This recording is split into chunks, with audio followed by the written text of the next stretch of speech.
We stand with the Palestinian resistance and their heroic and brave action on October 7th. Should she be allowed to praise terrorists?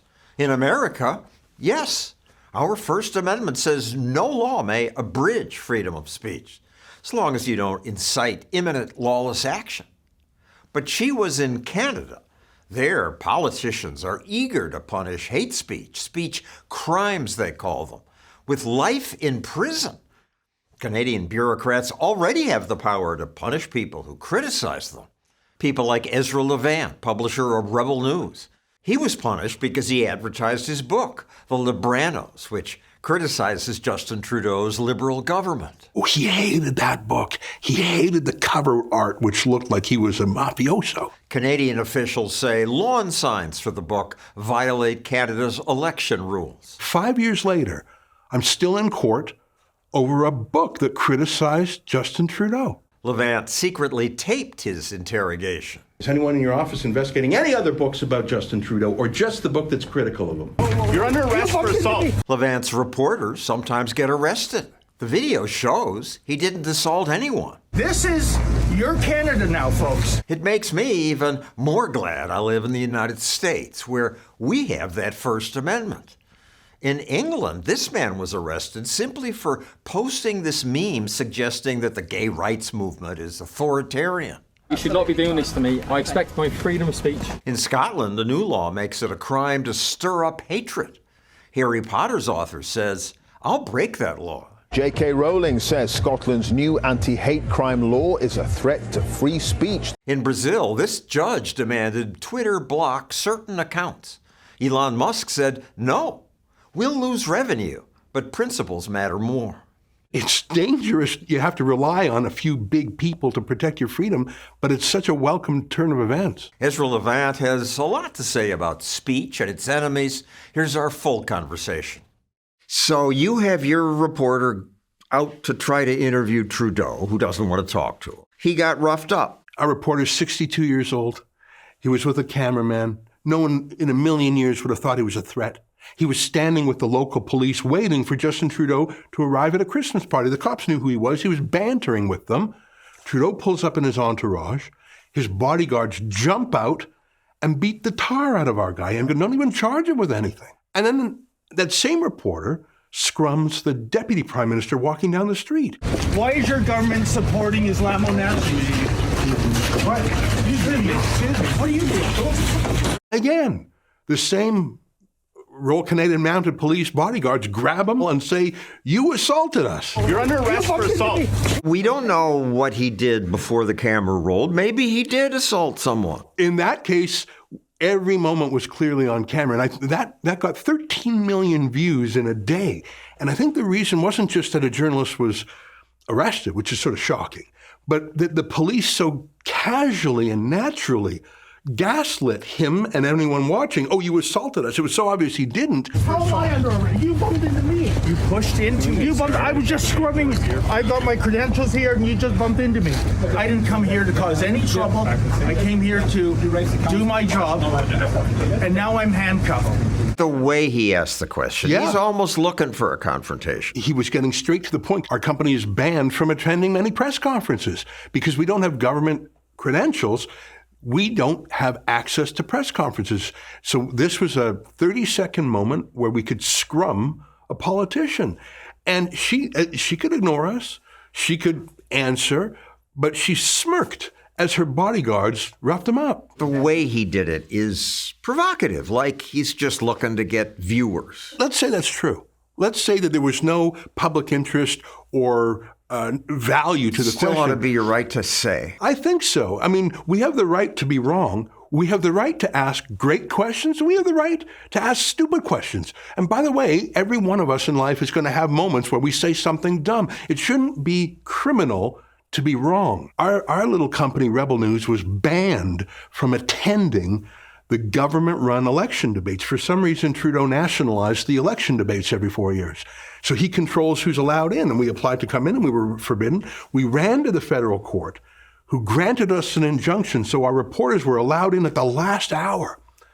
And they asked a question of Trudeau. The ink was still wet on the judgment that said, no, we are journalists, we have a right to be there. And he said, no, I refuse to even pretend that you're journalists. Quite frankly, I won't call it a media organization, your group of individuals need to take accountability for some of the polarization that we're seeing in this country. It feels authoritarian. But that's fine. He doesn't have to answer your questions. I suppose it's true. But from the top down to say they're anathema, they're outside polite company, they're disinformation, they're foreign agents, they should be banned, they should be deboosted in the algorithm. And frankly, wink, wink, bodyguards, if you want to rough them up a bit, I won't say a word. I think all the accusations put about Donald Trump going to war against the press, it actually has happened in Canada. I mean, the beating of our reporter David Menzies reminded me of when the Turkish president Erdogan came to town and his bodyguards pummeled Turkish dissidents in the street. Canada is falling that way. When Justin Trudeau said the country he most admires is China, he meant it. Admiration I actually have for China because their basic dictatorship is allowing them to actually turn their economy around on a dime. Canada is losing some of that free spirit that we used to have. Organizations like yours that continue to spread misinformation and disinformation is part of why we're seeing such unfortunate anger and lack of understanding of basic science. You misled people on COVID. Well, actually, I think our questions turned out to be the right questions to ask. And even if we were wrong... Your questions meaning, does everyone need the vaccine? Well, one of our questions that we put to Trudeau in a national leaders debate, we had to fight our way in there. We had to go to court to get the right to be in there. And what did we ask? We asked, should people get credit for getting sick with COVID and then naturally overcoming it and having natural immunity? Should they get... Forbidden. Yeah, should we get credit for that or do they still have to take the jab? That's a pretty good question. Forbidden. Trudeau didn't like the question, tried to keep us out. When we asked the question, he ignored the question. That was the right question to ask. And even if it was wrong, I think there's something to the saying, no such thing as a stupid question, especially when you're questioning a politician. I think you want politicians peppered with questions all the time, and not just the ones he likes, not just the ones he agrees with. The fact that he clearly promotes journalists that he trusts and demotes journalists that he doesn't trust, I think that's a feather in our cap. What kind of journalist wants to be a house pet for the president or prime minister? What kind of journalist wants the prime minister to say about him, I trust him? You trust him? No. His viewers should trust him. You should be afraid of him. I want politicians to always be a little bit afraid of the journalists, not to have them in their pocket. Journalists like to get close to powerful people. It's a hazard. They like the familiarity. They like being invited to Christmas parties. Absolutely. That is a hazard of the profession. But taking government grants and winning government certification, you don't want that. Just a couple of years ago, I wrote a book about Justin Trudeau, sort of a knockoff of The Sopranos. I called it The Libranos because he's with the Liberal Party. Oh, he hated that book. He hated the cover art, which looked like he was a mafioso. And so I was prosecuted for publishing an illegal book in the Canadian federal election. What's an illegal book? They claimed it wasn't really a book. They claimed it was a campaign ad. We need to determine if the signage was actually promotion of the book or was it political advertising. And certain campaign ads are illegal in Canada. Yeah, and now there's an exemption for books in the promotion of books, which is why I was so surprised. There were 24 books published about Justin Trudeau in the 2019 Canadian election. Mine was the most critical, and then there were 23 love letters to him. Mine was the only one prosecuted, and by the way, it's still before the courts 5 years later. But I was grilled by two 30-year veterans of the Mounties.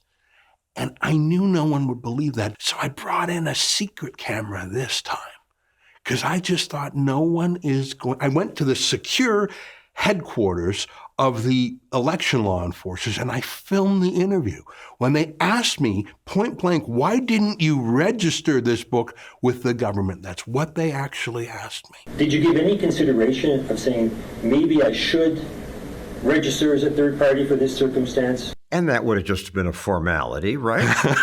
They asked me about my plans for the book. What were my plans? Just wondered if you had a communication plan or a marketing plan.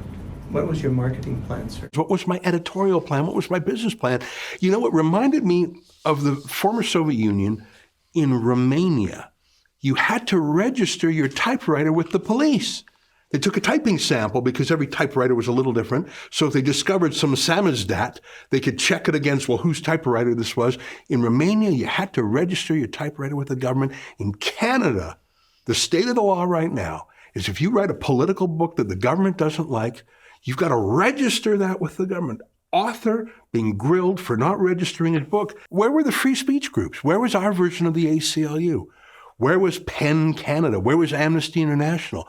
Where was the Canadian Association of Journalists? Where were they? Silent, because they've all been colonized with this government subsidy money. Or maybe they just don't like the cut of my jib, and maybe they think I'm too right-wing. But we were alone in court. We're alone in court in all these battles. This is not unique to Canada. Italy, France, Germany, Russia, China require registration from news outlets. Not only did I have to register my book with the government, which I refused to do, but Canada's created a kind of journalism license called the QCJO, Qualified Canadian Journalism Organization. We applied for that. I wanted to see what would happen. They studied our news outlet for months, and they read our news stories, and they had an expert panel at our version of the IRS say, nope, it's not qualified journalism. Stamp. I mean, it's the government. It used to be the press held the government to account. Now in Canada, the government wants to hold the press to account. And with that registration, with that license, like you say, you get accreditation to press conferences, you get government grants, your subscribers get a tax benefit on their subscription. But the most important thing that QCJO news license gives you is Trudeau has the power to boost the search engine results for qualified Canadian journalism organizations. So let's say Trudeau— to tell the social media companies. That's right. He has the power to order Facebook, YouTube, Twitter, Instagram to boost the trusted sources. And what's trusted? What his IRS says, the Canada Revenue Agency says. So Justin Trudeau no longer has to ban Rebel News or ban a journalist he doesn't like. He wouldn't be that clumsy. He would just say to Facebook and YouTube, downrank anyone who is not quality, not trustworthy. Has he done this, and do they comply? He has not done it yet as far as we know, but he has set up this news license called the QCJO, and he continues to legislate his censorship laws. It is his most active file, more than anything else he cares about. I don't know what Facebook or Google would do, but for Twitter, I bet Elon Musk would say, no, go to hell. One of the things in Trudeau's latest law called Bill C-63 is a fine for social media companies that don't obey certain orders, 24-hour takedown notices. If certain things aren't taken down within 24 hours, there are fines up to 8% of global revenues for the social media companies, which would be hundreds of millions of dollars. I don't know if that would withstand a lawsuit or a free trade complaint, but Justin Trudeau wants to rule the internet. Talking about these other countries where you have to be licensed, Germany even kindly puts it in English. This will ensure diversity of opinions. The spectrum of diverse opinions, I think, would change person by person. Some people would not want something on the right. Some people would not want something on the left. And one thing we know about politicians is that they wouldn't want something that opposes them. Germany is actually fairly closed-minded. There are a number of parties there that are skeptics on global warming, skeptics on open migration. And the government is, in fact, talking about banning them. There's a party called the Alternative for Deutschland, the Alternative for Germany. You can see that the words on the piece of paper are different from how they act, like the old Soviet constitution. They'll prosecute whoever they want. For more of my content, go to johnstossel.com. I post a new short video every Tuesday. That's at johnstossel.com. Now, a new proposed bill would give you life in prison for advocating genocide. The Liberal government is hoping its long-promised online harms bill will help protect people. The bill will also sharply raise the penalties for those who are guilty of advocating genocide. The maximum sentence under the bill will be life imprisonment. Pretty subjective. It's a standalone hate crime that could cover other things too. And Canada is very lenient when it comes to prison time. There's no such thing as life imprisonment in Canada. At most, it means 25 years. It's so crazy to me. Well, genocide's pretty bad. It's not for doing genocide. It's for saying genocidal things. And by the way, I'm not pro-genocide or pro-saying genocidal things. In the last 7 months, you've seen actual crimes in Canada. A synagogue was shot up. Another had a Molotov cocktail thrown at it. There's been tremendous death threats and vandalism. We don't need a new law governing ideas or words. I think a lot of the problems Canada's had in the last 7 months about hate are actual crimes, not hate crimes. And I'm not sure if I would trust the government to implement a law prosecuting ideas or feelings, let alone one with a life in prison. How about start with more basic laws like not uttering death threats or not shooting up a synagogue? I don't think more laws would solve the problems of hate. Free speech is the gift you must give to your opponent if you want it for yourself. That's the hardest thing to do, though, John. The people we hate the most, we've got to give precisely them the same freedom of speech we want for ourselves. Because what if they're the prime minister, the president, the prosecutor next week? We don't want to give our enemies the power to censor us. We better not give ourselves the power to censor them. Countries in Europe have bans on denying the Holocaust. There's a benefit to denying the Holocaust? I think that denying the Holocaust is something that hurts my feelings, to use a phrase. But I know this. If someone doesn't know about the Holocaust and wants to ask questions about it and is smashed down and called, you're a hater, you're an anti-Semite, that's probably not going to convince them that the Holocaust was real. Whereas if you air the question out and have a debate and answer the questions. I did a tour of the 9/11 Museum and Memorial in Manhattan. And in the Q&A with the tour guide, everyone asked their conspiracy theories. I was actually shocked with the questions that were put to the tour guide. And he didn't say, shut up. Did the CIA do this? Yeah, and how can metal burn? Like, how does fire melt steel? Like, every theory I'd ever heard in the corners of the internet, people put it to the tour guide. And instead of saying, how dare you, that's disinformation, he calmly and in a loving way, actually, explained the answer. And I think it turned some minds around. And that's the analogy I would use on the Holocaust. There are many conspiracy theories. It didn't happen. It was less than 6 million. It's a hoax. Okay, that's out there. Whether you ban the conversation or not, it's out there. How about being like that wonderful tour guide at the 9/11 Museum and calmly proving and answering and disabusing people of falsehoods? You're not going to convince everybody. But I left thinking, that guy knows his stuff. I trust him. And the tone in which he answered was compelling. There's now a campaign to encourage people to report behavior that crosses the line. A publicity campaign is now encouraging people to report behavior which crosses a line. That was just introduced in Scotland, and in the first week or so, 7,000 people complained. I guess that would jam up the system, but even if there was no trial or hearing about it, police over there have a strange thing called a non-crime hate incident. It's like a social credit score. It's stuck on your record. You weren't convicted of anything. You weren't charged with anything, but someone whispered something about you, and now it's on your record. That really is China-style social credit, a little bit Orwellian. And I think that is coming here through big tech. And I think the merger of big tech and big government is the scariest of all. Here's why. If the government comes to censor you, maybe you can fight back in the courts. Maybe there's some transparency to how the decisions are made. But if the government outsources censorship to big tech, you don't even know how it happened. You don't know why your YouTube account was shut down. You don't know why your Facebook page was demonetized, because a private company did it. But as we see in some court cases in the United States now, there are some back channels from big government to big tech. I'm worried about that connection there, and anyone who believes in civil liberties should be. But most people aren't worried. Most people say, yeah, we should have rules against spreading hate. It's right to say we should try and be polite. We should try and be neighborly. We should be tolerant. I think those are all important values. But every once in a while, the ability to speak the truth is a more pressing value, even if we're going to hurt a feeling, even if we're going to upset the apple cart. That's what freedom of speech means.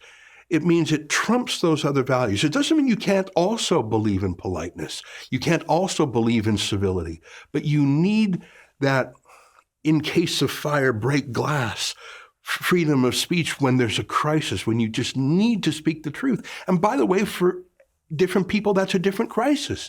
And you have to give people that peaceful outlet for their grievance. If you cork them up, if you don't let them have the safety valve of free speech, they'll explode in another way, possibly including violence. I think there's a correlation between the countries that have the least freedom of speech and countries that have violent terrorism. Because if they're not given a peaceful outlet for their ideas, and by the way, if someone floats their ideas in an election and their ideas fail, at least they'll know they had a chance at it. If they never had the chance to express themselves, it'll confirm in their mind that they've been persecuted. I think free speech is a preventive mechanism that prevents an escalation of problems. People don't like stirring up hatred. People like laws like this. You can't ban hate just by passing a law any more than you can tell someone to love another person by passing a law. Hate usually comes from an underlying feeling of a grievance. And until you deal with that grievance, people are going to have that emotion. But it feels right. And the politician says, unless your behavior is threatening or abusive and intends to stir up hatred, then you have nothing to worry about. You have nothing to worry about. It depends on who the prosecutor is. For example, in Rwanda, during their brutal genocidal civil war, they had hate speech laws. But of course, the government thought their opponents were the hate speechers, and not vice versa. Weimar Germany had hate speech laws. When Hitler took over, of course, they flipped. I don't like calls for genocide, but look at the conflict in Gaza right now. Jews in Israel say that the chant "from the river to the sea" is a call for the genocide of Israel. From the river to the sea. But the Palestinian side said Israel is conducting a genocide against them. Well, who's going to be the determiner of who's going to be prosecuted? I'm worried about a law like that gives a politician the chance to criminalize his peaceful opponent. We elect politicians, say people, so they're the will of the majority, and they'll be reasonable or we'll throw them out of office. Not if you can't campaign against them. Freedom of speech is a funny thing. It's one of the hardest freedoms to embrace, because you've got to give that gift to your opponents that you want for yourself. The government does rotate every once in a while. Joe Biden talked about having a digital safety commissioner, and Democrats were overjoyed by that. But maybe Donald Trump will win the next election, and who would be his digital safety commissioner? You've got to think about those powers of government being wielded by your opponents. And if you don't like that, you shouldn't wield those powers yourself. In England itself, police actually go to people's homes to talk to them about their Facebook posts. And don't tell me that's not an act of intimidation. Of course it is. Not just talk to them, occasionally arresting people. Remind me again why I'm being arrested. This man was arrested just for retweeting this image. 4 progress pride flags put together so they form a swastika. He wasn't supporting Nazis, just arguing that the woke movement is totalitarian. And I tell you that if that happened in Vladimir Putin's Russia or in Xi Jinping's China, we would call it what it is: authoritarianism, censorship, bullying, and worse. Why are we okay with it if it happens in our great ally, the United Kingdom. We shouldn't be. Should not be doing this to me. I expect my freedom of speech. Police offered to reduce his charge if he paid $100 and took an anti-hate education course. He refused, and they backed down. Apparently, the police were embarrassed, and that's a good sign. But look what they did to him. In the broad daylight, they went to his house, and all the neighbors were watching. They handcuffed him. Why did they handcuff him? Was he some physical menace? They took him away. And it was the humiliation, and it was the deterrence. And how many people, and that was a fairly brave guy, he's a military veteran, he was confident in himself and his rights. But how many people watched that and said, yikes, if they can take on a strong, articulate man like that who knows his rights and how to fight back, they could crush me. I'd better self-censor. And I think it's the public humiliation. And why do they use police? Are there not more real crimes in the UK? They have an epidemic of knife stabbings, in the UK. There's many real crimes. I think it also... They're sending a message that it's evil to take these vulnerable people and trash them on Facebook. You know what's interesting? In the last 7 months in the UK and also in the US and Canada, there have been marches and protests, many of which have been very hateful, not just calling for hate. We stand with the Palestinian resistance and their heroic and brave action on October 7th. There's been typically anti-Semitic comments. Some of them have even called for violence. And I think people see the difference in policing for different political points of view. I've seen it with my own eyes, people waving the flags of terrorist groups on the streets. And police take a light touch with that. It's just a flag. There's a danger when the state bans certain ideas and not others. It erodes the respect of the police. It brings the legal system into disrepute. And I don't think you're reducing the hate when you police it in that way. CNN says every day in Scotland, around 18 hate crimes are committed. Supporters of the law believe it provides much needed protection for the marginalized. I want to know what a hate crime is. I know what a crime is. There's a list of them. You hurt somebody because of their race or their group. You hate the group. But the key word there is hurt. If you stab someone with hate in their heart, we know an actual crime was committed with the stabbing. And by the way, maybe hate should be an aggravating factor. It could be, as opposed to, some other form of violence. But the key is that it's an actual crime that was committed. The reason why you have to come up with all these bizarre laws like likely to expose a person to hatred or contempt is because real criminal law would throw out those complaints as baseless. It's not a crime to have hard feelings. Let me put it another way. There's no such thing as the right not to be offended. But there is, thank God, the right to be offended. And they don't have that in every country. If the government does something, if a powerful person does something, you have the right to be offended and to squawk about it. You don't get that right in every place. That's actually, the First Amendment gives you the right to be offended, but not the right not to be offended, which is really code for the power to shut someone else up. The Scottish government says the legislation includes free speech protections. The number one person against whom these complaints were filed was the former First Minister of Scotland himself, Hamza Yousaf, who championed this law. Thousands and thousands of complaints against him. What's the odds that would ever be prosecuted? Do you think a cop is going to actually prosecute the First Minister of Scotland? No chance.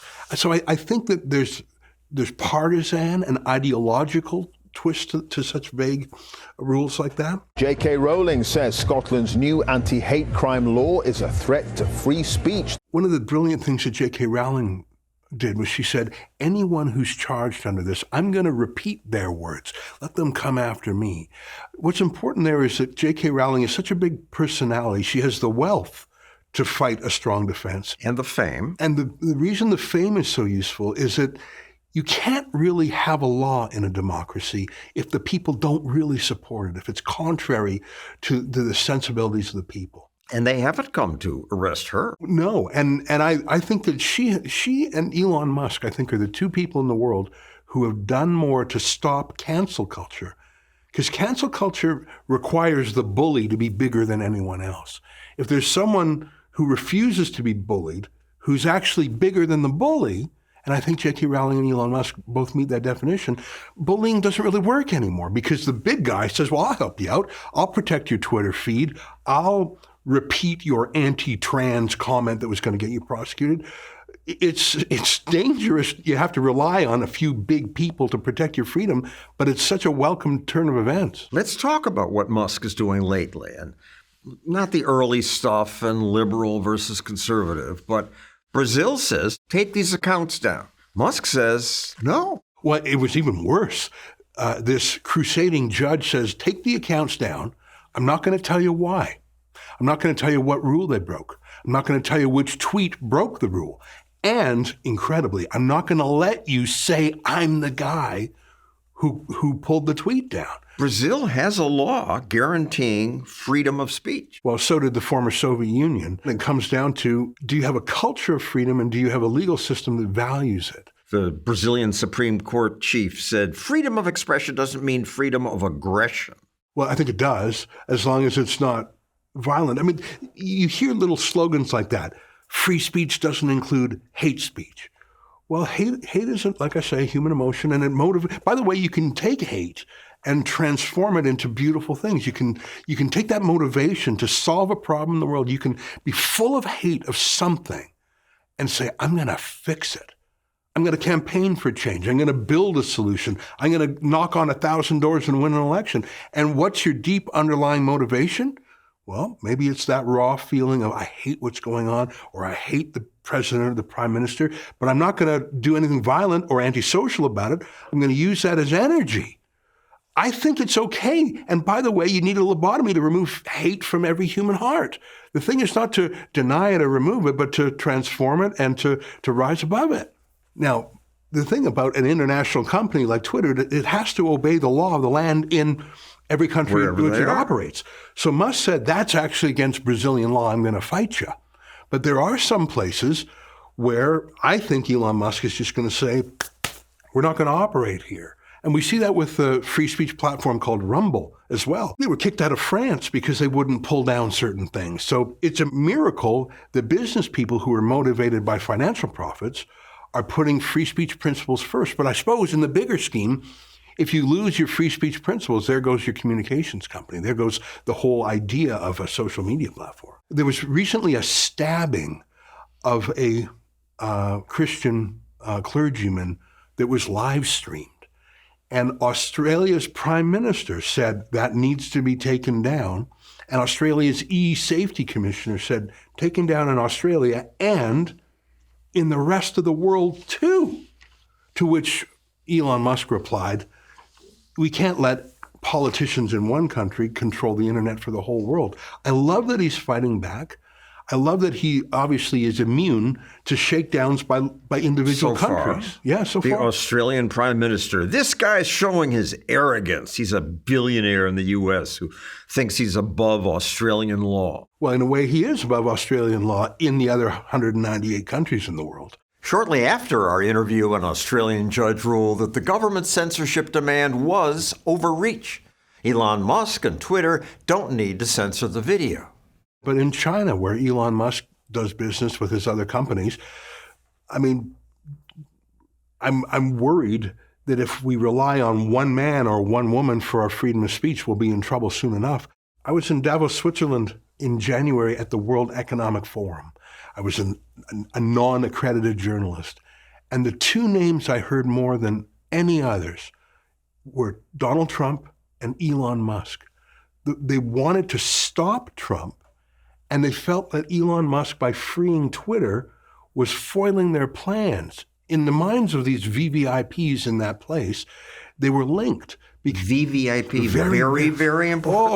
Oh, it was quite a, I know I'm digressing here a little bit, but one of the chief themes in the World Economic Forum get-together in January of 2024 was censorship, using AI to censor, using big tech to censor, ideological filters, keywords that you can't say, that are politically charged. That's what they want AI to do, is to be like, just like you have some software like a spell check, an automatic spell check.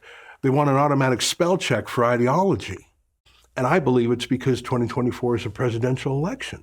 And in the past, the tech companies have been very obedient and complicit in censorship. In the 2020 election, they put their thumb on the scale. And in other countries, they did. And Elon Musk, I think, is breaking their pact of silence on that. For more of my content, go to johnstossel.com. I post a new short video every Tuesday. That's at johnstossel.com. React to some politicians and pundits. This is a former columnist for the New York Times. Speech is actually freer when everybody can feel safe, can know that they're not going to get harassed, can know that they're not going to get outed, can know that they're not going to get piled on. Well, look at those words, how subjective they are. Harassed. What's the difference between a rollicking debate and harassment? Well, it's in the eye of the beholder. What about a pile-on versus a kind of speaker's corner environment with heckles? And I think people can choose the level of robustness that they want. On social media, you can put on a content filter for to screen out adult words, for example. Every social media platform has sort of a child safety mode. If people want to be in a roiling debate, they can. You don't want to give a veto to the thinnest skinned person in the room, including for subjective tests. Like the law in Scotland and the law in Canada aren't based on objective harm. If I, God forbid, punch you in the nose and I break your nose, you can measure that. Yes, it really happened. But what if I hurt your feelings or caused you to have hard feelings about someone else? I can't measure that. Or mock you and encourage other people to maybe beat you up because you're mocking trans people. There's a difference between mocking someone versus saying, go and beat them up in an imminent and compelling way. I think that would be counseling a kind of crime. That's very different than these hate speech laws. And Trudeau just introduced a new bill called C-63, the Online Harms Act, and it has a bounty in it, a $20,000 bounty. If you have anything online, even an old Facebook post 5 years ago, if that is likely to cause, and he's changed the words now, detestation or vilification, then you can complain to the Canadian Human Rights Tribunal. If you win, you get $20,000 from the person you complain against, plus they might have to pay a fine of $50,000 to the government. So now you've weaponized every critic, every censor, everyone who was just before. Incentivized them to complain about you. That's right. And hundreds and hundreds, there's unlimited complaints. And if only 1 in 100 gets through to the target, that's quite a good living you can make. One last wrinkle, you find this hard to believe, but you can actually make secret complaints under this new law. So you don't even know who's complaining against you. It could be a disgruntled ex. It could be some, activist. You don't even know who complained against you. If they succeed in their complaint, you have to pay them $20,000. This is an army of Red Guard activists that they're creating. That's Canada. Well, you don't have a First Amendment. No, and it's really showing right now. I think that something else has happened in Canada because so many other journalists are on the government dole. That's made them reluctant to speak out. What do you mean they're on the government dole? In Canada, Justin Trudeau has introduced subsidies for journalists, hundreds of millions of dollars, which in the Canadian scale would be like billions of dollars in the U.S. Now, some American governments are saying the media business is dying. We should subsidize the ones that cover important things. Well, the media business has never been more dynamic. There's never been more content creators, bloggers, vloggers.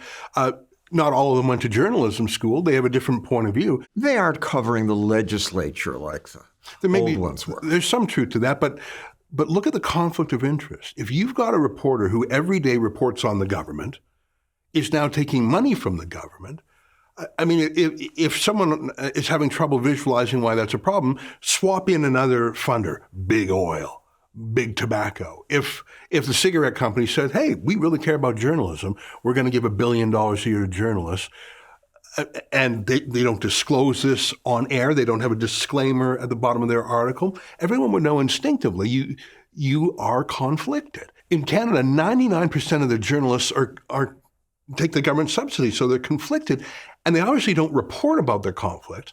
The largest news agency in Canada is the state broadcaster. It's larger than all others combined. So there's a reluctance by ordinary working journalists to stand up to the government, and certainly to stand up for rogue citizen journalists. So whereas maybe 20 years ago, there would have been a lot of press companies going to court to stand up on the principle of freedom of the press, now we're often in court alone. And measured by the number of bills that Trudeau has introduced, he's introduced 3 or 4 bills on censorship in the last 2 years alone, more than he has on inflation or the cost of living. I think he's obsessed with it. He's introduced a bill that allows him to regulate the internet, which he couldn't do before, that gives him the power to alter the algorithms of the big tech companies. Canadians must like this. He gets reelected. I don't think there's any demand for it. People might say they want a guardian of the internet, but when you press them, how about for you? They say, no, I can be my own guardian.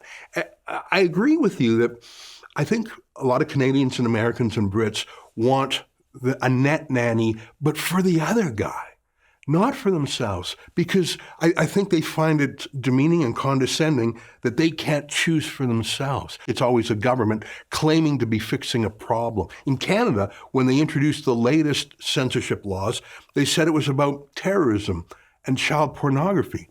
No, it was actually about censoring politics. They didn't want the truckers' strike. That's a perfect example. In Canada, the dominant media were critical of the truckers' strike, but it was citizen journalists with little cell phones and blogs that told the story. The Prime Minister of Canada, Justin Trudeau, called them every name. He said they're misinformation and disinformation. What, called the editors of the... Called the truckers what they were saying. He said the truckers were spreading disinformation. The state broadcaster said Vladimir Putin was organizing the trucker convoy. Russian actors could be continuing to fuel things as this protest grows, but perhaps even instigating it from the outset. They actually said that. In the end, none of those things were true. Canada was really hurtling down an authoritarian path. There were curfews in Canada from 10 p.m. till 5 a.m. There were vaccine mandates and they were much more harsh than in the United States. I think Canada was in the wrong direction. It was these rogue truckers and rogue journalists that broke the false consensus. And that's the thing. One man's misinformation or disinformation is another man's scoop, another man's exclusive. And who knows what the truth will be right away. We didn't know where the virus came from in the early days, but it was deemed disinformation to say it had anything to do with the Wuhan Institute of Virology. Well, how do we know? Let's have a debate about it. Let's talk about it. Let's truth and falsehood. No, you're off YouTube. You're off Facebook. Yeah, and I think that to this day, for example, YouTube has an official disclaimer about global warming. If you take a contrarian view on global warming, it will tell you merely saying we can deal with it. It exists, but we can adjust. One of their policies during the pandemic was if you disagreed with local health officials. So if you disagree with politicians, you were violating community guidelines. Not if you were scientifically wrong, but who determines that? If you disagreed with public health officials, which is another way of saying health bureaucrats and politicians, how is that not just raw political censorship? I think that the media and YouTube and big tech companies lost a lot of public trust because of that censorship. To your credit, you have a long history of fighting these rules. I republished the Danish cartoons of Mohammed. This was almost 20 years ago. I published them because there was this big fuss around the world and they were banned everywhere. And I wanted the readers of my magazine... Showing the cartoons, even in Canada, banned. Yeah, and I didn't show them as an endorsement. I showed them as a prosecutor might put a piece of evidence to a jury. Here's what all the fuss is Here's about. What's causing the riots. And I was hauled before something called the Human Rights Commission and charged with promoting hatred or contempt against an identifiable group. You did win. Well, they dropped the case after 900 days. I was still saddled with my own costs. I mean, $100,000. Yeah, I mean, even in Canadian dollars, that's a lot of money. And again, that's a lesson to others. If Rebel News or Ezra Levant can be roughed up by us, if David Menzies will be beat up, you'd better mind your P's and Q's.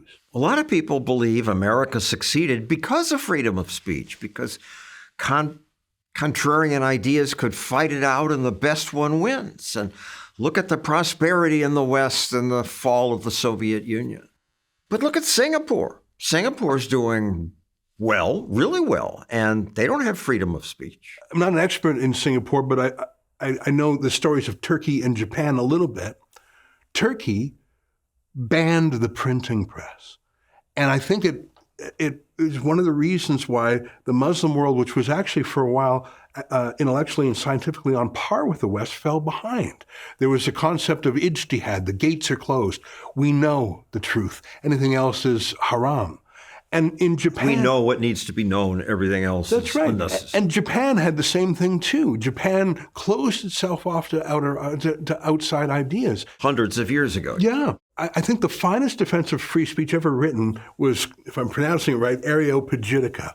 And if you look at the arguments for free speech that were written hundreds of years ago, this is in the United Kingdom, and it's one of the reasons why not just America, but the West, I mean, the UK itself is actually the birthplace of our modern notions of free speech. And I think the Industrial Revolution and scientific evolution, scientific debate, and political progress. Think of every social battle to abolish slavery. There was slavery on every continent in the world. It was in the UK where it was debated and challenged in the spirit of free speech. The UK that had started to abolish slavery around the world. Think of equality for men and women, the suffragette movement. Think about the Black civil rights movement. Think about the gay rights movement.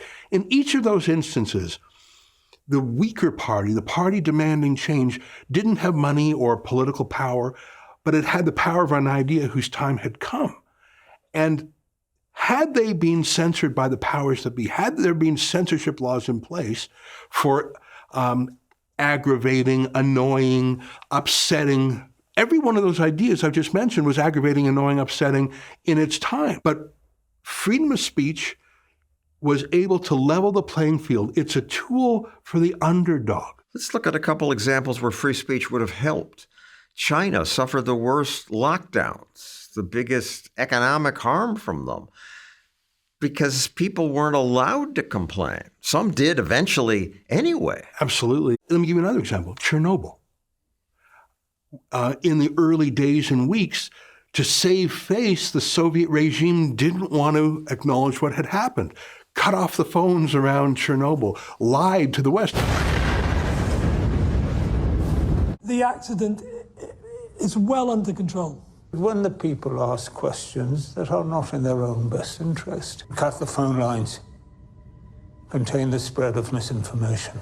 It was only when the West detected the radiation on their own, their motive was cover it up. The leaders always want to cover it up. They sure do. And in the Western system, the press is there to smoke things out, either formally through freedom of information requests or just the fear that politicians are going to be caught in a lie by the media.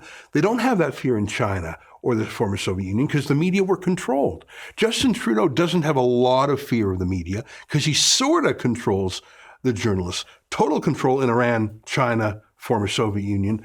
And that's why those countries went so wrong so far, because everyone was lying to the leader. No one wanted to tell the leader what was really going on. In a way, free speech helps the leader because he gets real information on how he's doing, how his policies are doing. You'd have a hard time convincing them of that. You really want to let some free speech criticize you because he'll be better. In the Canadian system, we take the biggest complainer in the country. We give him a fancy job title and a house to live in. We call him His Majesty's Loyal Opposition. Just stop and think about that for a second. Loyal opposition, loyal to the country, loyal to the king. But we pay him to oppose every day The second most powerful person in Canada's politics, his job description is oppose, criticize. Explain this. The opposition leader, who got the second most votes, is given a house? Yeah, given a staff and a budget and a title, the leader of His Majesty's Loyal Opposition. And it's a tradition that goes back a long time. Well, that sounds great, but if Canada has that, why is Canada so messed up? Well, that's one of many checks and balances. And I think the strength of America, it has more checks and balances than perhaps any other system in the world. And Canada lacks a few of them. And you in Canada, you envy Americans because we have the First Amendment? Absolutely, especially the fact that I've chosen to be a contrarian journalist. One of your employees even left. Yeah, I mean, that was because our crackdown during the pandemic was so harsh. He left the province that had the curfew. He went to Florida and still works for you? Yeah, a lot of Canadians hold America high as an example of freedom. And I think we would be better if we had that in our culture. But let me tell you the other point of view when I look at America. I would like Americans to study what's going on in Canada, because I think we're a dystopian time machine. If you look at what's happening in Canada today, I think it's a glimpse of America's future 5 or 10 years down the road if you continue down the path of authoritarianism.